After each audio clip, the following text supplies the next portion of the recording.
evening and welcome to First and 45 with Coach Fitz Hill tonight. I'm Dr. Drew, joined by the coach, and the bishop is AWOL tonight. He's living his best life. I'm not even sure where in the world he was tonight, but we are missing him, and we got a lot of great stuff to cover. But let me jump in here and let me open up with a word of prayer tonight, Coach. Lord, we love you. We're thankful for what you're doing.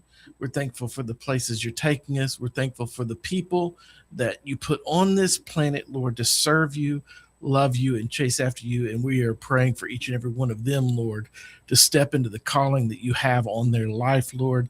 And we know that that calling involves bringing peace, bringing hope, bringing encouragement to all of these young people who are out there chasing the wrong things, Lord. I pray, Lord, that you'll just bless us, lead us, and guide us tonight. In your precious name, amen. Amen, amen, amen. And Coach, I sent you a picture today. We're going to have our own grill. No more of having to borrow the Teal grill. We're going to be out there cooking things up, doing some damage with that. But I believe we got a block party coming up at the church here pretty soon. 2 weeks? No, this weekend. That's right. It's on and popping this weekend. The block party, baptism, man. We're going to be cooking with Lieutenant Dan and his team. We got. We'll probably be about 400 to 500. We always say 400, but then we get about 100 that we feed. Just when they smell that food walking, everybody they find it and they get in line. And hey, we're happy to serve our neighbors downtown Little Rock, and it's going to be on and popping with the kids, and baptism is backpacks giveaway and all the things that we're truly excited about. Absolutely. Having an opportunity to do. And I want to make mention. And church starts at 10 a.m. 10 a.m. on Sunday. It's going to be on 601 Main. Is that the address? 610 Main. 610 Main. Transposing numbers here. Yeah. And then I want to also pull up into the coming up this weekend, the Motivate One Foundation 2026 golf tournament. I talked to Moses Moody father yesterday, and he hit me this morning and said they had a few spots left at the Maumelle Country Club. That's going to be Friday. He bringing in Steph Curry that's coming to the town with Moses Moody, and man, he's doing some great things from Workforce Village. He sent me our Workforce Joe will be out there. Our coach is there. What they're doing to really try to find ways to disengage youth through workforce opportunities. And as we talk tonight, those are ways that we see people get their lives changed around because of skills to pay the bills, as we say. And our welding coach, Joe, has shown that how that can work. He learned to weld in prison, and then how it's changed his life to now he's teaching others that skill. And man, we're really excited about what Moses is doing in the community. And you can go to eventbrite.com, and there are a few spots left for the a golf tournament that will feature Steph Curry coming into Little Rock, Arkansas from the San Francisco Bay Area. And what was the name of the event again? It's Motivate One Foundation Golf Tournament. Okay, Motivate One Foundation. It's Moses Moody. That's his foundation that he has planned for Golden State Warriors. And so he does this weekend event every year. Last year, I was able to attend with the talk show that they had with Draymond Green. And so this year, Steph has come with them. And so it's really an organization he's doing to empower back into the community, which kind of ties into his father came over last year and saw Meta, and he called yesterday and said, hey, I want to hook up afterwards and see how we can collaborate for doing that. So we're really, really excited about that. So, hey, if you Friday from 7:30 to 1:30. Want to get out there and hit it with the ballers? Hey, check out the Motivate One Foundation Golf Tournament application. That you can find that online. Awesome. And we are thankful for all these great organizations that are truly serving our community. They're stepping up in some big ways, and the reason we kind of do this, we talk about the why all the time. Arkansas is a hunger problem, the most hungry state in the nation. We got 24 million kids growing up in homes with only one parent. Scripture tells us to care for the orphans, but we've got over 391,000 children in foster care in America right now. I think it's 3,500 here in Arkansas. 38 million Americans struggling with poverty, 17,000 kids identified as homeless right here in Arkansas, 90% of adults struggling with substance addiction first started before the age of 18. We've got the world's largest prison population. And in every Arkansan, our vision is clear. More people chasing their God-given dreams, but too often those dreams are limited not by talent, not by ambition, but by the zip code someone is born into. And that's why we're proud to host First and 45 with Coach Fitz Hill, a show dedicated to confronting the realities facing our young men. And here's the reality we can't ignore. The number one cause of death for Black men age 0 to 44 is homicide. And I think it's interesting. I saw on the news this morning, 2 20-year-olds were booked for a murder earlier this month. We saw I want to say that the young man was 18, was having a funeral this weekend, and someone came and opened fire at the funeral. Mm-hmm. This is Little Rock, Arkansas. Mm-hmm. We're not talking Chicago. Mm-hmm. We're talking about right here. We've got some problems. Major. And our young men are right in the middle of it. And it doesn't matter what anyone tells you about, oh, crime's down, crime's this, crime's that. Every time we lose a life here, we got a problem. Right. And these are young men that some of them are the pullers of the trigger, and some are the receivers of the bullet. Both of those lives are lost, and they will add no more value in the future to our society. And if we look at the total loss over the last 20 years, 30 years, it's in the 500,000+ range. No question. Since 1950s, when you go back and look at that, and from 50 to 75 years. And that's why we continue to do that. And I know we got some new listeners out here tonight that follow me from LinkedIn that we're excited. Thank you for joining us tonight. And this is where we identify problems. In the second half, we're going to talk about solutions. But one thing I want our listeners to know that Drew and I have been on this journey since 2007 and 8, working together on this to try to not only bring the problem to fruition, but to identify solutions. And we're on our pathway now to continue trying. And what I've learned as a football coach, when you lose, you got to adjust your game plan, which is not happening in our communities, particularly in African-American communities. We're seeing what's going on. We're not changing the strategies. We're running the same plays, and we're getting the same result. And the way that in my combat experience that we won the war in the Desert Storm is that we use air, land, and sea. You have to protect the skies. You have to take over the grounds, and you have to watch the flank from the seas if you're going to win the war. And that's the way we have to combat this epidemic in the United States of America that's responsible for the highest death rate of anything that of any cause of young Black men ages 0 to 44. And we cannot stand on the sideline, and we must change the game plan. And that's what we're going to do tonight. We're going to identify these things. And Drew and I have started implementing these processes that we're trying to do, but it's going to take some time. I'm saying by 2035, if we stay in this fight 10 years, we'll have a chance to see a significant decrease in the numbers. But we're going to have to be bold as Jesus was when he came to earth for the reason to die and to have life and to come back. So we may get lost in this battle, and I'm willing to do that. I'm going to tell you that. I think it's really interesting, Coach. You put out on LinkedIn this week just a little post, and it was homicide rates in the most dangerous cities in America. Mm-hmm. And when you look at that, I mean, let me just give the top 10. Jackson, Mississippi, 53.2 deaths per 100,000 residents. Think about that now. Now that's a crime zone. Yep. That's combat. When we later we're going to talk about that compared to some of the safer cities. Yes. And it is going to shock some people. St. Louis, Birmingham, Baton Rouge, New Orleans, Montgomery, Cleveland, Ohio, Kansas City, Detroit. Some of these, man, we know are on the list. Yep. Some of these, Cleveland, Ohio, what's going on there? I mean, and first off, those figures come from a bunch of different reports. They may represent different time frames, and there are various methods that data is collected. So we should not pretend that this is a perfect scientific ranking. No. We're trying to do our best here in looking at these numbers and pulling these numbers, but for the purpose of this conversation, they are a great starting point. Very consistent Yep. of what I've been looking at over a period of time. Right. You know what I mean? And looking at, the per capita, because a lot of times people don't understand, why Chicago is not higher, even though the violence in Chicago seems to ring out louder. Well, we're looking at per capita per 100,000, Right. and there's a lot more people. So look, and I'm gonna tell you what's interesting.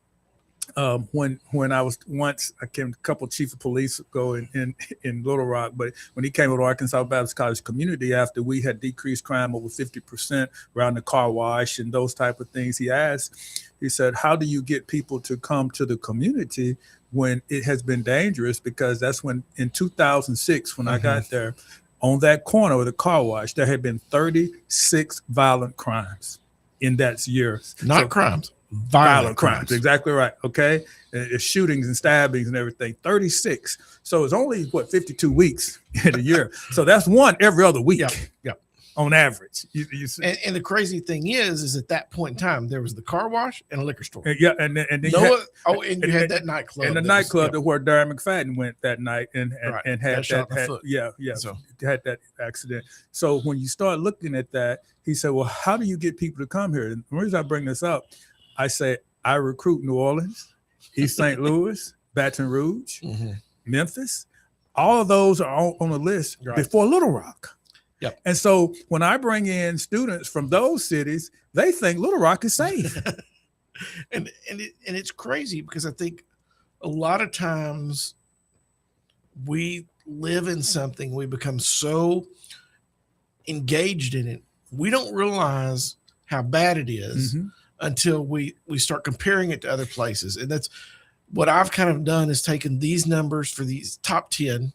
That list has got more on it, but I just did the top 10.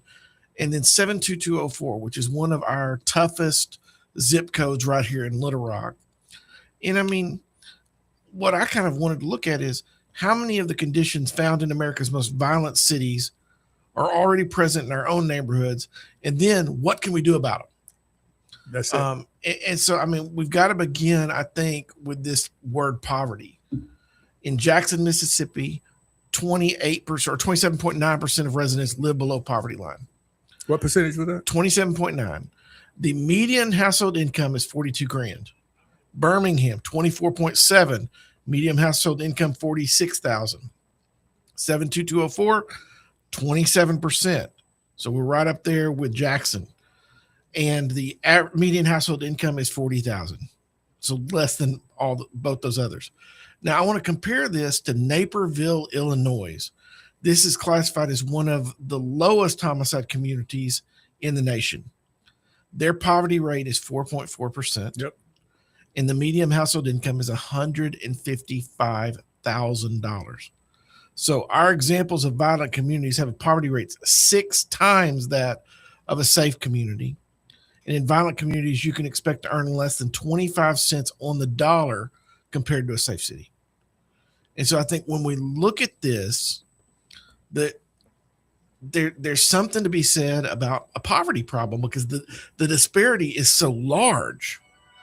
Poverty does not make someone violent. Most people living in poverty, they're never going to commit a crime. But concentrated poverty, it's going to create pressure. It affects housing, schools, nutrition, transportation, health, employment, supervision, and hope. Poverty does not pull the trigger, but it can help create the environment in which conflict becomes more dangerous. Poverty, that's the foundation that we continue to build on that leads to this epidemic. It's everywhere. It's like I say, if you're going to be good, you got to be good at something. Well, if you're going to be bad, poverty is going to be that factor that's leading to the crisis that we'll continue to talk about. Absolutely. Hey, guys, we're going to take a quick break. We're going to be back with the numbers. Don't go away with First and 45 and Coach Fitz Hill. Hey guys, Drew here, and for the last 11 years, we've worked together to build the Arkansas Dream Center. And over those years, things have grown, opportunities have happened, but we've continued to focus on that mission of every Arkansan chasing their God-given dream. And for that very reason, our corporation is actually known as Every Arkansan Inc. We have 2 ministries that really work together in tandem to see that mission take place. We have the Arkansas Dream Center, which is going out and we're reaching out to the communities. We're in those communities with mobile trucks. We're doing after school, we're feeding, we're doing all those things you know us for doing. But in addition, we realize that the church is the answer to a lot of society's problems, and there's one on every corner. So we have City Serve that comes along the side of the church, and they provide the resources. They provide furniture and clothing and diapers and all these things to the local churches so they can reach out to their neighbors. And together, when those two start to mesh, we're going out and we're bringing the churches alongside of them, and we're equipping and we're resourcing those churches. We can truly empower the local church with the resources they need to strengthen relationships in their communities. And that's what our vision is for Every Arkansan Inc. And we're so glad you're a part of it.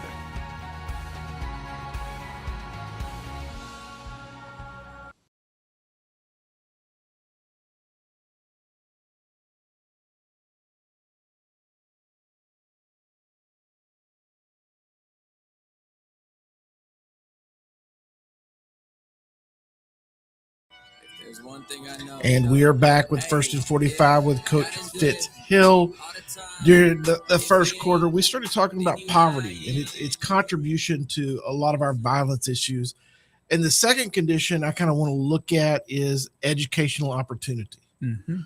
In 72204, right here in Little Rock, approximately 89% of adults have completed high school. Only 21.9 have earned a bachelor's degree. The bachelor's degree rate across the United States is usually around 36%. In our safe city, 97% have completed high school. That's Napersville again. 72% have bachelor's or higher. That's almost quadruple the rate for our most high crime cities. Mm-hmm. But education, I mean, it can't just be measured in diplomas, though. Right. Because, I mean, we've talked about this even with college anymore. There's a lot of certificate programs that are great programs that are getting people out of poverty and getting paid. Escape. But we got to ask whether children can read proficiently. Bottom line. Bottom line. So you're going back to poverty and literacy. I'm just going to tell you right now, that has to be your core fundamental plays. If you're going to make a first down in life, you got to say, how can we escape poverty and how can we read? Reading is a basic fundamental, and God gave Moses the 10 Commandments because he knew that he could read and transcribe what was to be said to the people following. If a mother you find out is illiterate and she has an illiterate child, then the illiteracy disease is passed on and on and on, and she can't help the child read. So that's a foundation nugget that we need to make sure our people know as we fight this disease. Yeah, and children reading proficiently leads into the next one. We got to ask whether young people are attending school consistently. When they feel disengaged, when they don't feel like they're learning anything, all of a sudden they quit attending. Then we got to look at how many are being suspended, expelled, or pushed out of classrooms before they ever reach graduation. And I understand we've got to have safe classrooms, but we've also got to look at all we're doing when we push a kid out of a classroom is pushing them somewhere else. Correct. A young man who cannot read has few options. Very few. A young man who drops out has few options. A young man who cannot find legitimate employment is going to become more vulnerable to the illegitimate economies. And I mean, when we close the door to education, the street is often waiting as the alternative curriculum. Absolutely. And I mean, I think Proverbs 4:7 says it best. Wisdom is the principal thing. Therefore, get wisdom. And with all thy getting, get understanding. When we really look at this, education is not simply a school issue. It's a violence prevention or a violence prevention issue. No question. And then third on this list, neighborhood instability. Now, this one kind of came back a little bit interesting to me. In 72204, approximately 15% of housing units are vacant. Jackson, Mississippi, that number is 19%. The median value of the homeowner occupied is house in our area is $124,000, which is low. So housing isn't expensive. Approximately 58% of occupied homes are owner occupied, which means 42% are renters. So those numbers, the cost of the housing isn't a problem. The renters and home ownership isn't a problem. Home ownership alone does not create safety. Irvine, California, for example, has relatively low home ownership because the housing is extremely expensive, yet remains comparatively safe. But in many of these struggling neighborhoods, this vacant house, this abandoned property, this absentee landlord and frequent turnover weakens the connection among neighbors. We've talked before about the broken glass principle. It's the same thing. And when I moved into the neighborhood, what I call the MLK neighborhood, we had over 900 boarded up houses from 630 South. Wow. And when you look at that, every winter, someone gets into one of those boarded up homes and burns it down, trying to stay warm. When residents know one another, though, they're watching out. They're watching out for the children. They're watching out for any kind of unusual activity. They intervene early. I mean, you know, the nosy neighbors that are calling the cops on everything. They report danger. They protect shared spaces. But when neighborhoods become transient and disconnected, informal accountability disappears. Yeah. And The hood. And I mean, you used the car wash and you started buying up those boarded up houses and those vacant lots and cleaned them up. If it's not a vacant house, it's just an empty lot, whole lot less trouble goes on. Yeah. A safe neighborhood is not simply a neighborhood with police. It's a neighborhood where people know who belongs, know who is hurting, and know who needs help. And when we look at 72204 and we look at our comparable cities that are in the most violent, the number of unoccupied homes is a contributing factor, which is something that I didn't realize was such a was so proven. When you go to Napersville, it's almost zero. Another factor is food insecurity, and you and I have talked about this forever. In everything we do, this isn't just the hungry kid on the side of the street. This is the hungry grown man that's attending college or whatever. Nationally, Feeding America estimates 44 million Americans are experiencing food insecurity in 22. So this goes back to your deal about poverty, though, because that's when you're not eating, when you don't have and people are out, you're in that jurisdiction of poverty. So now that's food insecurity because you're in the jurisdiction of poverty. Absolutely. And the organization reported that people facing hunger need an average of about $25 more a week to afford enough food. Poverty. In 72204 and our top 10 cities for food insecurity, those rates are double that of Napersville. Hunger does not directly cause homicide, but hunger produces that stress again.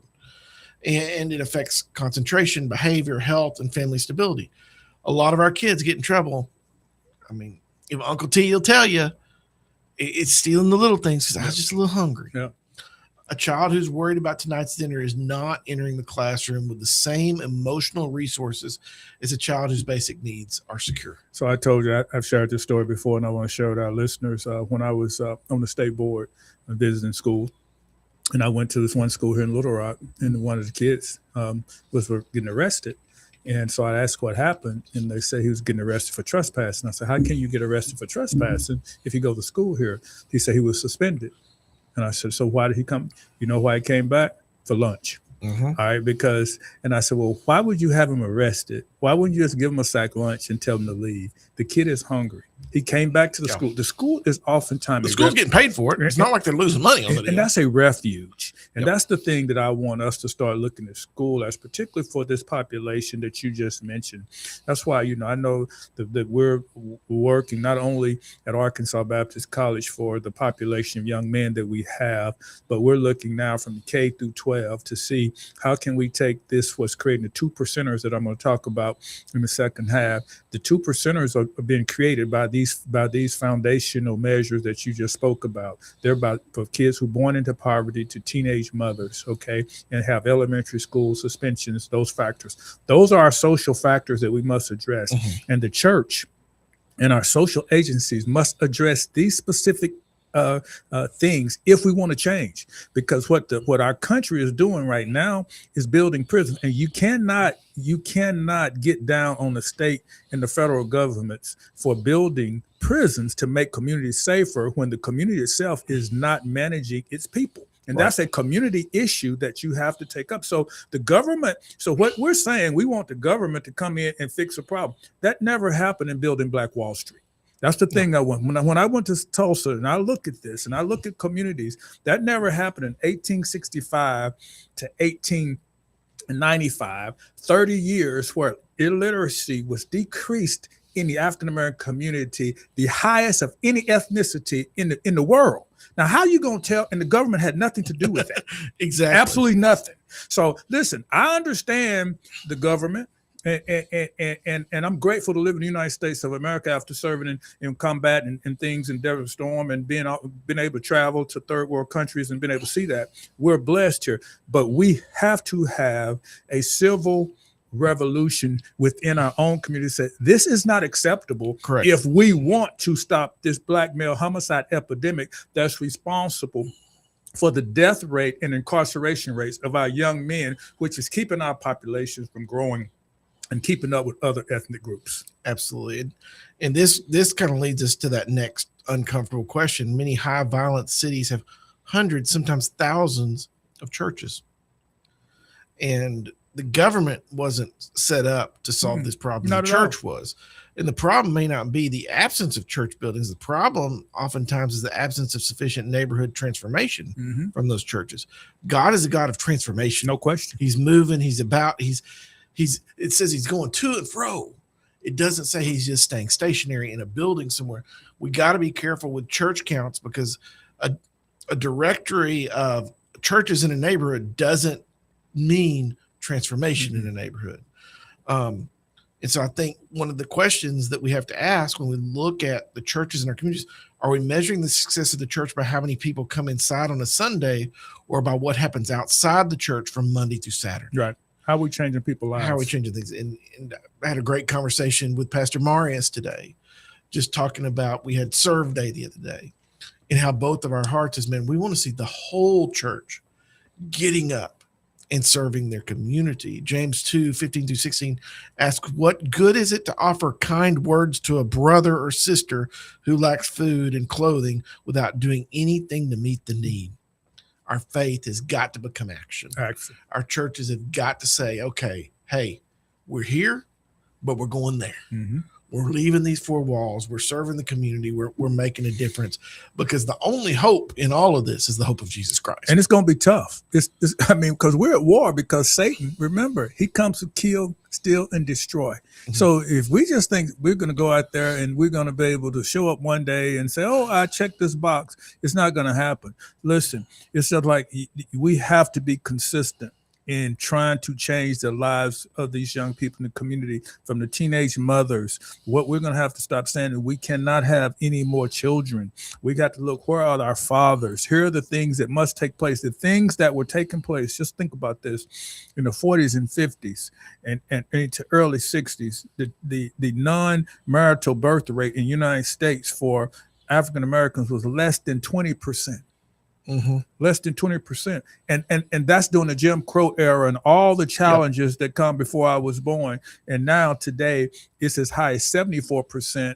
And these are the core factors that are birthed in the social determinants that are leading us to this epidemic. And so when we look at COVID, when we look at cancer, when we look at all these things, we study what is leading to these to these things. Hey, my dad died of cancer. My brother died of cancer. They smoke, they drink. Those things impacted their lives. I'm not going to do that because I want to be a grand coach. You know what I'm saying? Absolutely. And these things are happening. Hey, and we're going to take a quick break going into halftime. But when we come back, I want to talk. The next one is father absence and family instability. We're going to get there. Don't go anywhere. We'll be right back with First and 45 with Coach Fitz Hill.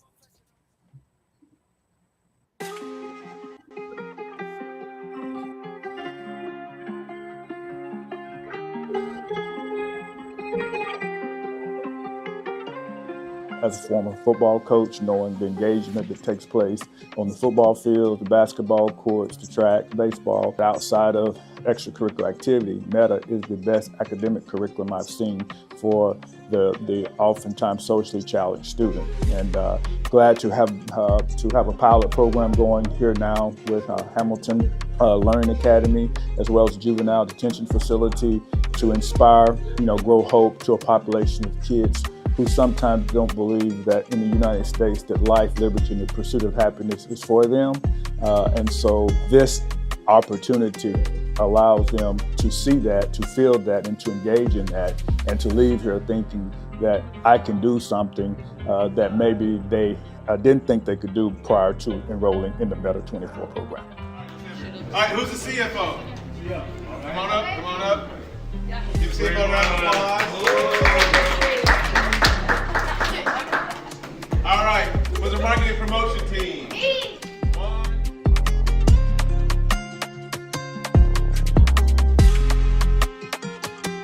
My name is Shania, and I make this pillow. It's a baby pillow for babies. It can be for a boy or for a girl. It's saying, be what you want to be. I really want to make a side hustle of this and like give pillows to the hospital so you don't get good rest. So like soft pillows like this. Richard, I want to 3D print some stuff that will help us in the world. I would love to print 3 houses to help architects build real houses because there's a lot of people in the world that homeless right now, and I feel like if I'm able to print 3D houses, I feel like architects can make more houses faster.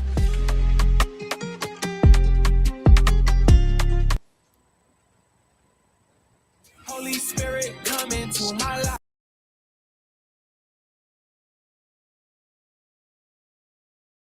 I know everything's gonna be all right.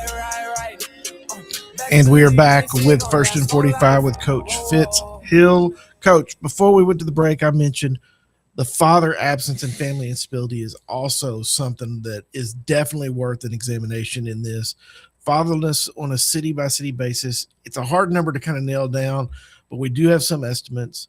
In the safest city we called Naperville, fatherlessness rate was 14%. That's it.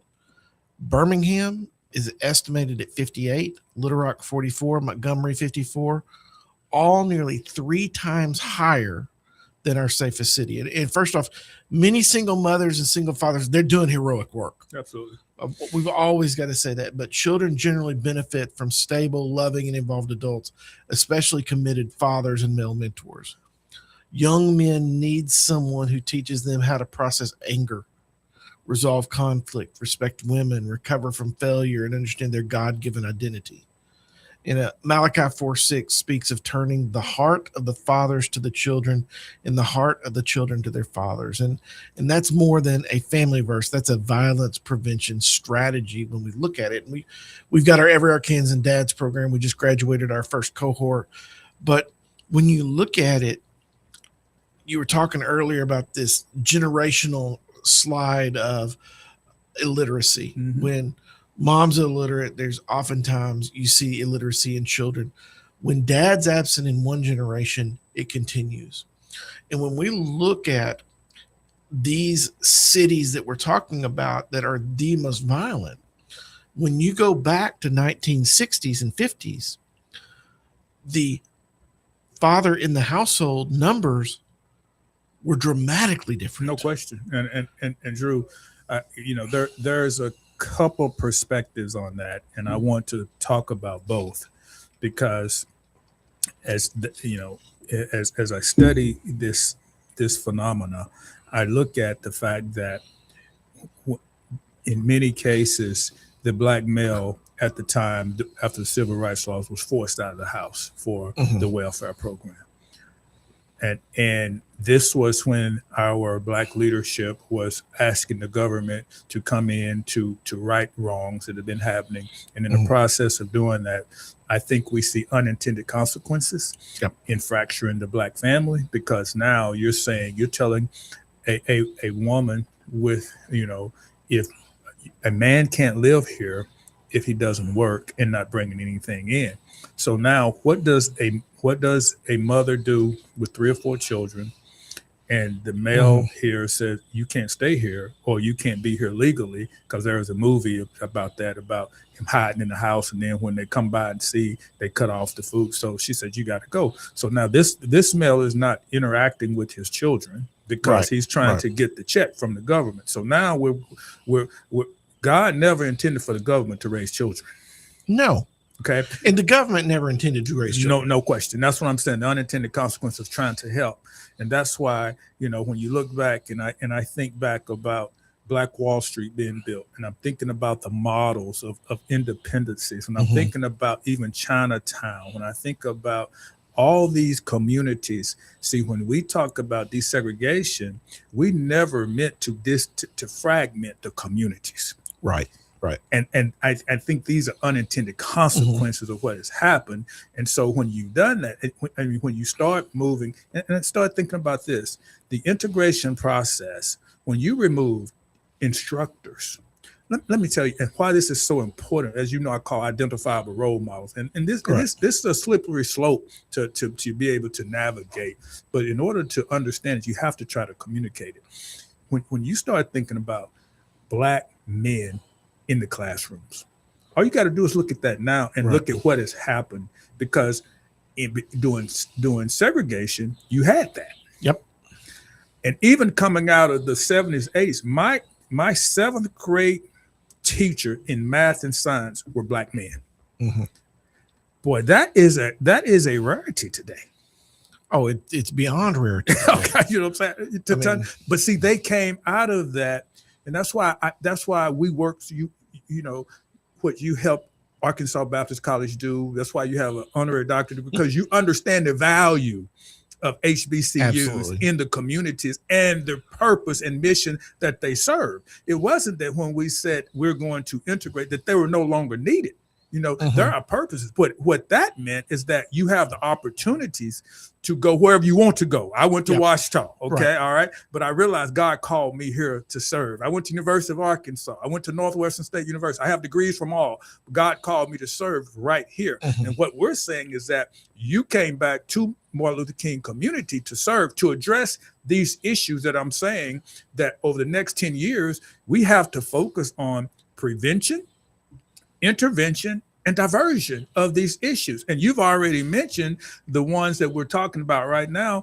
The core immediate action that we must stop the bleeding in right now, listeners, hear me in the communities, take action on these three factors, is you have to reduce the poverty rate. And we know that those things are by helping those families who are suffering from the consequences of poverty. And that's what you do in feeding. I mean, right? Every day. Absolutely. All right. Because we realize a hungry child is a child who's not really going to make sound decisions anyway. No.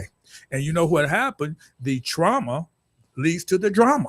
All right. Because once you continue to, I'm hungry, I'm going to go out and do something, and then I'm going to have drama to come with that, because the poverty is oftentimes in the trauma. Absolutely. And when we've talked recently about the lack of Black men attending HBCUs, that all-time low. And a few weeks ago, you had me over kind of as the orientation, as all these young men and women were coming into school. And I looked across that room, and it's a young man is searching for identity, and they're going to accept an answer from whoever's willing to give him one. No question. And that's what I loved that I saw in there, is you went to the highways and the byways and said, hey, where are all the young men that want to attend, but no one wants them? Yep. And you extended an invitation, and let me the tell you, storehouse was full. And there's problems with that too, because it's not easy. Because at church, the three young men that I had with me at church Sunday, I'm dealing with issues. Because I didn't want to send them home for bad mistakes that they made. Because one was from East St. Louis, and I sit here and I said, "Listen," he said, "I don't want to go back, Coach." I said, "But you can't stay here with that behavior." And I knew you saw East St. Louis on that list. Yep. All right, they're right there. I know I've been there to recruit. And so what we try to do, I call the Navy SEAL tactic of survival. We go and extract them. That's what you saw. And we can't take them all, because to your point, I have no problem working with them. But I'm going to tell you what happened. And I know Mother Olivier is listening, and I do this work in the honor of Derek. And so we're having our roof redone because we're out of on 1600 on the Rome family. And they had yellow tape up there to not let you come around the dorm. And so Dean Miller said, "Did you feel what I felt when I saw that?" I said, "Exactly." Because the brain, my body keeps score. And when I saw that, I immediately thought of Derek. And I said, that's why this work is so important, Mother Olivier, that we have, and we won't let them forget about Derek. We, in that case, she sent a young man up from New Iberia who's in school that Coach Bailey brought up. But we're intentional about serving this population because, as you mentioned, you got the poverty, you got the teenage pregnancy, and then the next step is the elementary school suspension. And what we find out is with the young people with DYS that we've been working with over the last 9 months is that over 80% of all of those kids are in DYS come from teenage mothers. Yeah. Okay. So if we're going to try to find solutions to the problems, our government, which for the reasons, because of how we're going to stop the violence, that's why our prison population has grown from 300,000 in the 80s, okay, which, even in the 80s, in many of the non-marital, when you look, teenage pregnancy, non-marital birth rates then were still below 30%. So, but even then in the African-American community, it had jumped up to almost 60%, and now it continues to trend in a linear fashion. We must address that, and this is a moral issue. I was chastised by Johnny Key one time, who was secretary of the board, because I started talking about teenage pregnancy and the moral issue that it is that these things cannot be acceptable. And he said, "Well, Coach, you can't say that here." And I said, "I understand." I say, "But how are we going to fix it?" Yeah, I mean it's a tough thing when you can't address certain things in certain populations and all of that. And when we talk about this fatherlessness thing, we get them to Arkansas Baptist and we're excited about that, but they need fathers, they need coaches, they need pastors, they need teachers, they need mentors to help shape their identity. Yeah. Because the thing is, this week I've been bombarded on social media with this Creators University thing that's been going on at Hendrix.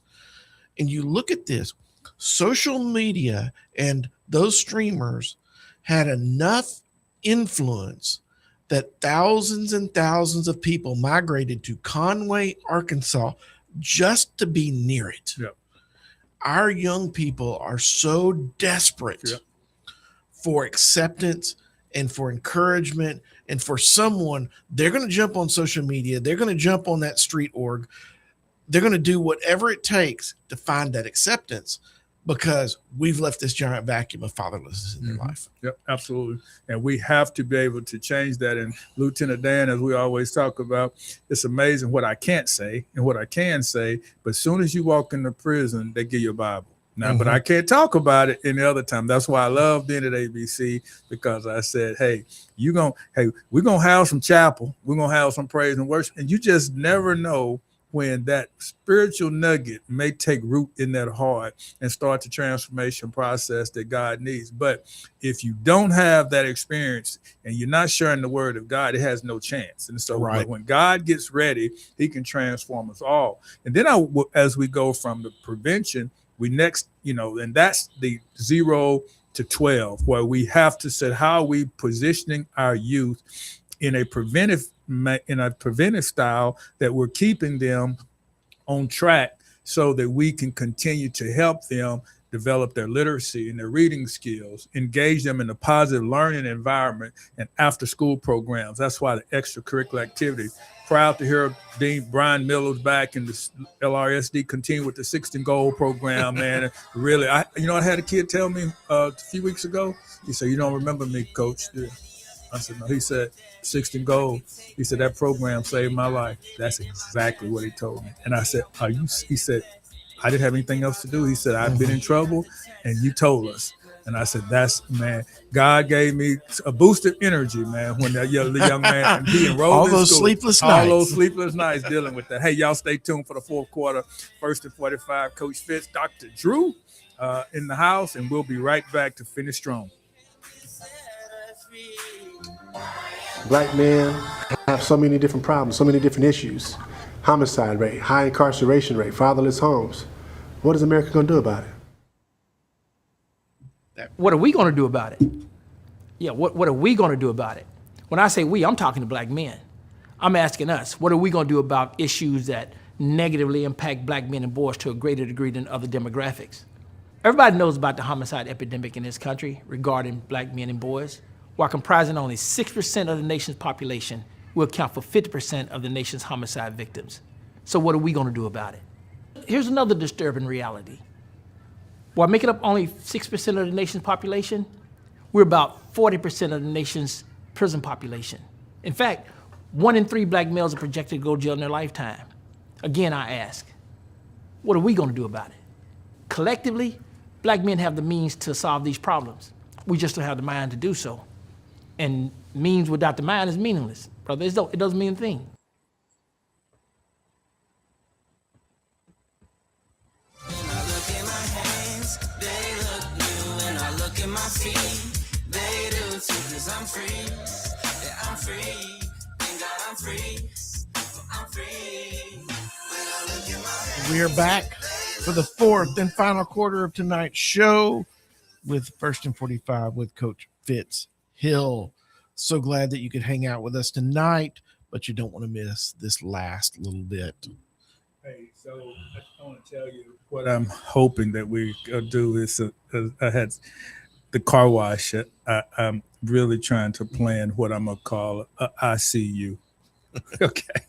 Because I want to do something to really start this rebirth that we're doing with the car wash. And so my goal I'm going to call it, when they have an IPO, initial public offering, Right. I'm going to have an ICO, initial community offering.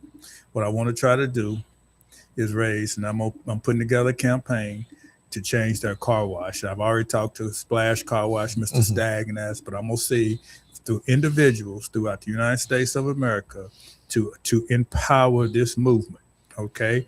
And what we want to do and everything we have going, $250,000. And I want to try to find about 2,500 people, pay $100, how we want to do this deal, to come up to start this deal. And I want to launch this as a movement. I'm getting the stuff together right now, and I'm gonna pay the first $100, and we're gonna move this deal out. But I've told the students, this is what we're going to do, and this is going to be a job that we're going to take, because what I don't want one big donor.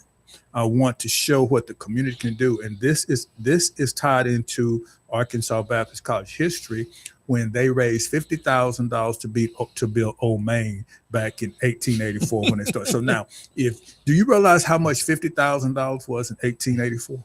I just want you to think about that. I mean, number one, it's a fortune, but they raised 50,000. But I think the other side of this that was so crazy is this was coming out of slavery. That's exactly right. So they raised 50,000. It was a lot of money, especially when you consider they came out of slavery with nothing. Some of them didn't even get the mule and the 40, getting mule and 40 acres.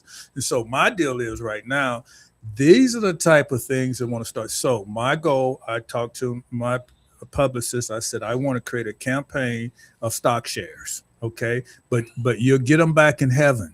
Okay, you won't get your return here, all right? Because what I want to be able to do is see what a movement looks like, and there's no better way to start a movement than people to drive by and say, "I invested in that." Right. See, what I realized, the classroom is. We will get them in the classroom, but our kids, our students, can work here, and what I want to be able to do, because our activity programs are such a prominent part of what we do.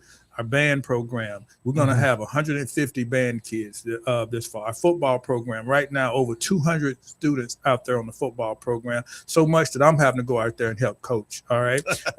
Our basketball, track, and all the things. Well, I want this car wash to support our athletic program so our kids can have things that's first class and they don't have to be second class. And you can do that by getting your car washed. Just think about that. All right. So that's a way you can contribute, because if you wash your car, if you don't wash your car, you don't have to. But if I can get 2,500 people to participate in this movement of writing that throughout the country, we ought to be able to do that. All right. And we can do that. And somebody may give you 1,000. You know how it works. Yep. But we're going to do this. And I'm working with to be able to kick this off, because this is what we want to start saying that we're going to take back. We're going to put the neighbor back in the hood. We're going to address these type of issues that we're talking about. We're going to call out the ill will in our community.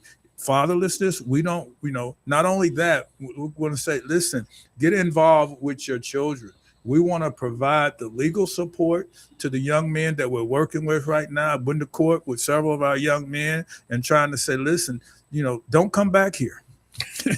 We don't, take care, be a God-fearing man. We're trying to raise husbands, fathers and citizens and responsible citizens, but we can't do that when you're out making bad decisions, and we want to continue, to work on that.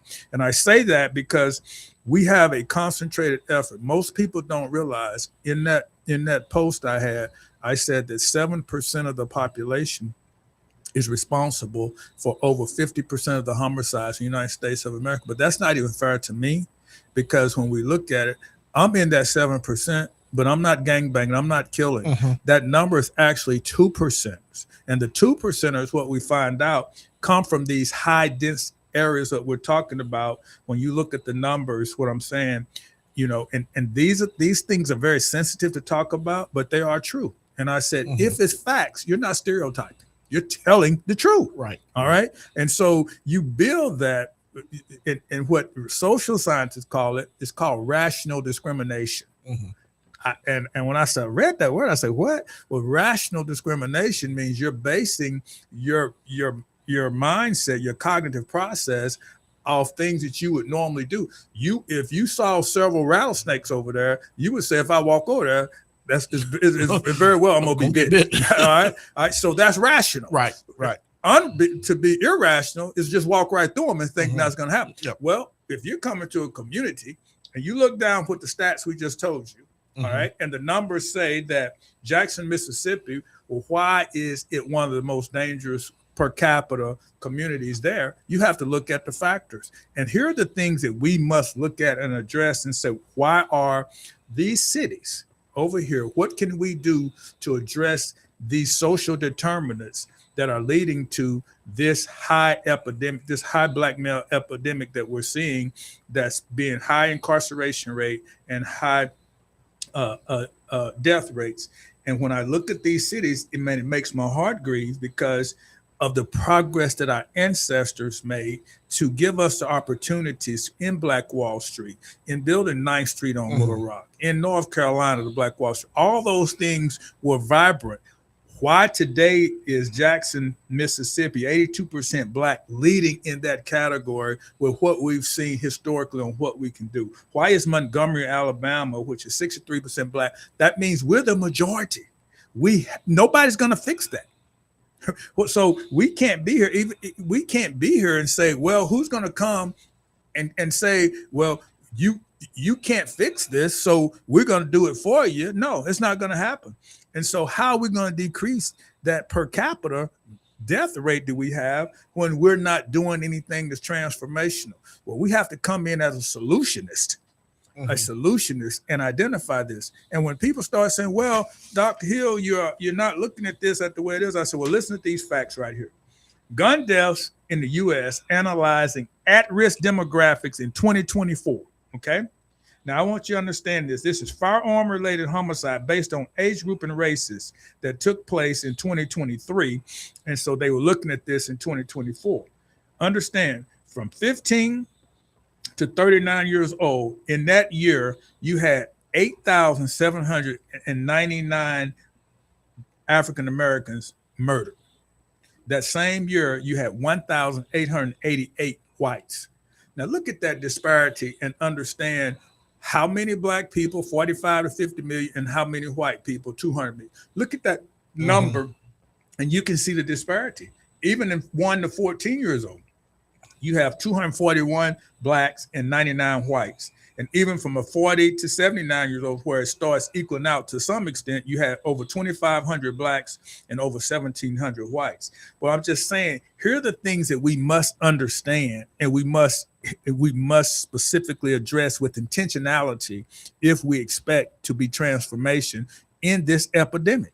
And so that's why we're going to work on trying to roll out at Arkansas Baptist College with our Every Arkansan partners, with our Little Rock School District, with our partners, that we can take our young people who are shown to have challenge, in their be challenged in their decision making, and how we're going to help them. We want to be able to take our boxing program with War Boxing, who's going to work with us to take, maybe, I think if I look at it right, we're looking at 10 to 15 young men, and each year it stacks. So it just continues to stack itself. So we're stacking trauma on trauma on trauma. So then when you come and look and you see these kids going to DYS, you see that they come from impoverished environment. Majority of them will come from teenage mothers. Most of them can't read at grade level. And so we suspend them.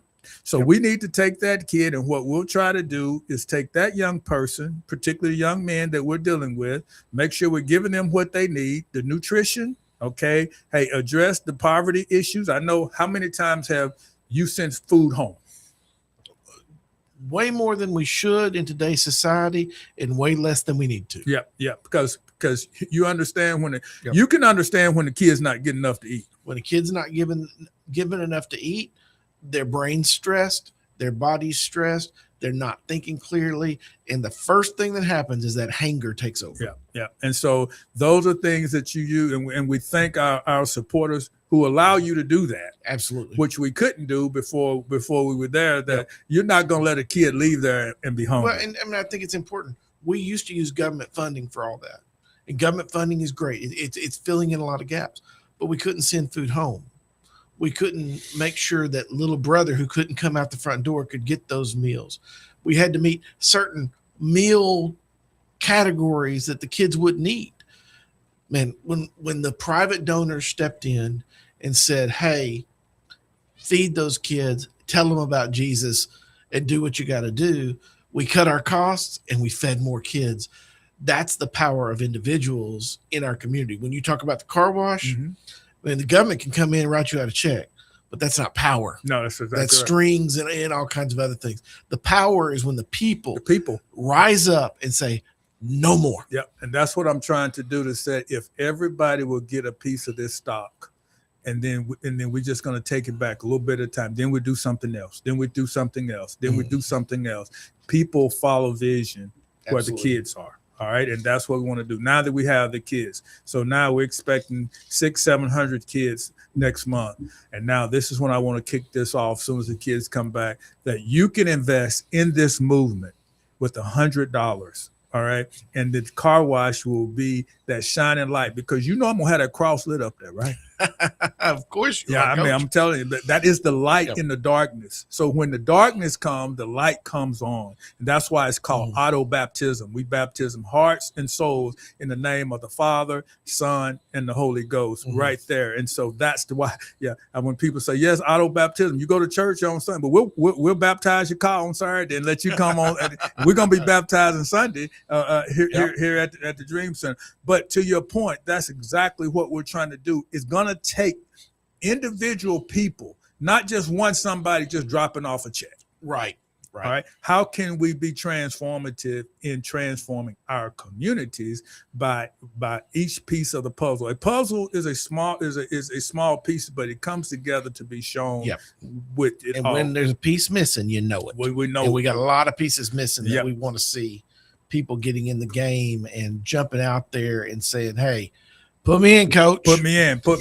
And I think that's so important. And man, hey, thank all y'all for joining us tonight. And listen, we desire to continue to move forward in transforming our neighborhoods, to take care of the needs of others. But let me tell you, there are a couple of areas that we must continue to understand as we fight this battle, air, land, sea.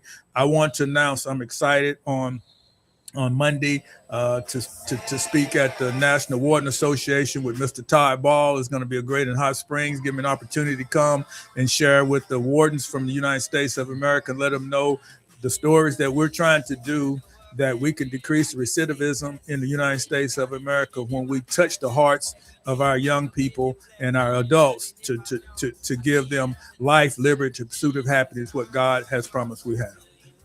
Let me pray us out, Coach. Lord, we thank you for tonight. We thank you for what you're doing, and we thank you that we have an opportunity to jump in the game. Pray for the bishop as he is out traveling, that you'll bring him back safely next week. In your precious name, amen. All right, good night, and have a great week.